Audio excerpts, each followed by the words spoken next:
Magoya bayan jam'iyyar PNDS tarayya na gida da na kasashen ƙetare albishirinku ga wata babbar dama ta samu gare ku ta samun hanyar sanin me ke gudana a cikin tsare-tsare da ci gaban harkokin da suka shafi jam'iyyar ta PNDS tarayya wace kullum ke ƙara samun ɗaukaka da farin jini a cikin al'ummar ƙasar Nijar. Daga yau ba ku da wata matsala da ta shafi rashin fahimtar yaren da 'yan siyasa ke magana da shi. Ƙorafinku ya zo ƙarshe kan cewa ba kowa ke fahimtar yaren turanci ba, domin tashar Tauraruwa TV da kuka saba kalla ta shirya bibiyar dukkan wani taro, shirye-shirye da ma wasu sauran abubuwan da suka shafi yunkurin gamayyar ƙungiyar magoya bayan jam'iyyar PNDS tarayya, wato Federation ta jam'iyyar PNDS tarayya ta ƙasar Nijar, wanda suke tsaye-tsayin daka kan aiki tukuru da ƙarfin niyya da zai ba jagoran jam'iyyar PNDS tarayya Alhaji Bazum Muhammad damar lashe zaben ƙasar Nijar na shekarar 2021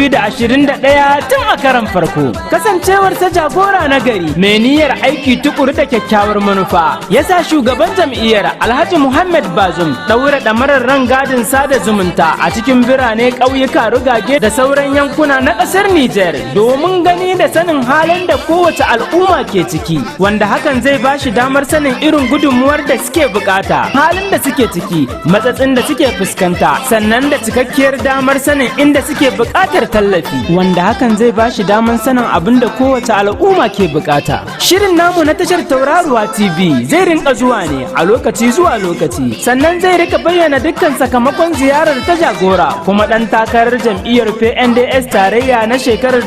2021 mai girma Bazum Muhammad. Magoya bayan jam'iyyar PNDS tarayya na gida da na kasashen ƙetare, ku ci gaba da kamo tashar Tauraruwa TV da ake iya kamawa a ko'ina a faɗin duniya domin ganin wannan shirye-shirye wanda zai rika zuwa maku a cikin yaren da kuke ji. Sannan za mu rika saka dukkan shirye-shiryen a cikin shafukan sada zumunta wanda suka hada da YouTube, Facebook, Instagram da sauransu. Sannan mai maku rubutu a cikin harshen ku na gida wanda hakan zai ba ku damar fahimtar al'amuran iri-iri a cikin wannan rangadi na gwarzo kuma jarumi shugaban jam'iyyar PNDS tarayya, sannan kuma dan takarar jam'iyyar PNDS tarayya na shekarar 2021 Alhaji Bazum Muhammad.